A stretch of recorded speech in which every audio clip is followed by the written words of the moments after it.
ভারতের মেঘালয় রাজ্যের পাদদেশে গারো পাহাড়ের কোলে সোমেশ্বরী, আত্রাখালী আর কংস নদী বিধৌত অপার্থিব সৌন্দর্যের এক পাহাড়ি জনপদ শুসং দুর্গাপুর। গত কয়েক যুগ ধরে এই এলাকার বাস স্ট্যান্ড বিরিশিরিতে অবস্থিত বলে এলাকাটি বিরিশিরি নামে ব্যাপক পরিচিত। মূলত বিরিশিরি এই শুসং দুর্গাপুর উপজেলার একটা ইউনিয়ন। আমার ভিডিওতে বিভিন্ন সময়ে শুসং দুর্গাপুরের দর্শনীয় স্থানগুলো আপনাদেরকে দেখিয়েছি। আজকে আপনাদেরকে দুর্গাপুর শহরটা দেখাবো। বিরিশিরি আর দুর্গাপুর শহরের মাঝখান দিয়ে বয়ে চলেছে সোমেশ্বরী নদী। আমরা সেই নদী পেরিয়ে আপনাদেরকে নিয়ে যাব একদম মেঘালয় সীমান্ত পর্যন্ত।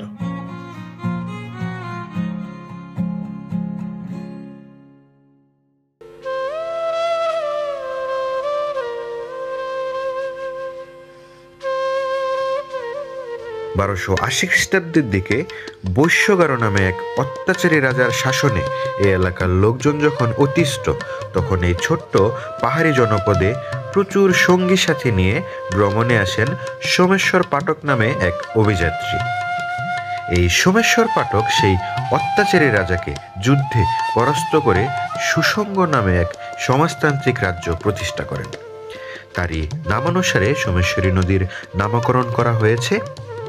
সোমেশ্বর পাঠকের মৃত্যুর প্রায় 300 বছর পর তার উত্তরসূরি রাজা রঘুনাথ সিংহ মুঘল সম্রাট আকবরের সময় বিক্রমপুরের রাজা কেদার রায়কে যুদ্ধে পরাস্ত করে সেখান থেকে অষ্টধাতুর এক দুর্গা প্রতিমা নিয়ে আসেন এবং রাজমন্দিরে স্থাপন করেন, যা আজও দশভুজা মন্দির নামে সুপরিচিত।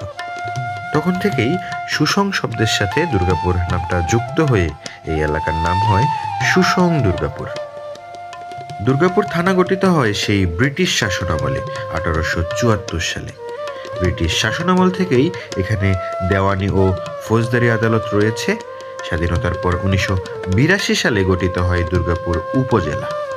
বর্তমানে উপজেলাটিতে একটা পৌরসভা ও 7টি ইউনিয়ন রয়েছে।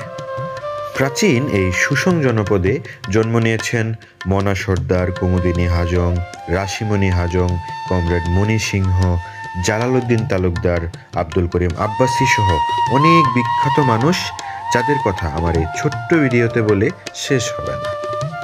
বিজয়পুর চীনামাটির পাহাড় আর সোমেশ্বরী নদীর জন্য এই এলাকার পরিচিতি পুরো বাংলাদেশ জুড়ে। সত্যিকার অর্থে ভারত বাংলাদেশ সীমান্তে মেঘালয়ের বিশাল বিশাল সব পাহাড়ের পাদদেশে অবস্থিত এই পুরো শুসং জনপদ এক সৌন্দর্যের লীলাভূমি।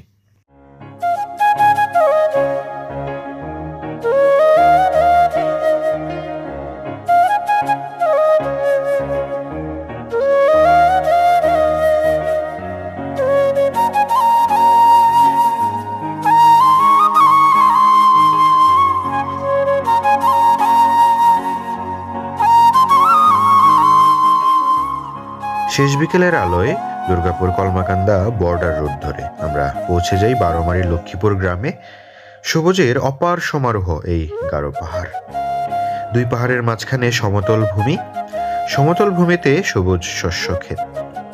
কোথাও কোথাও টিলার উপর দেখা যাবে ছোট ছোট কুঁড়ে ঘর।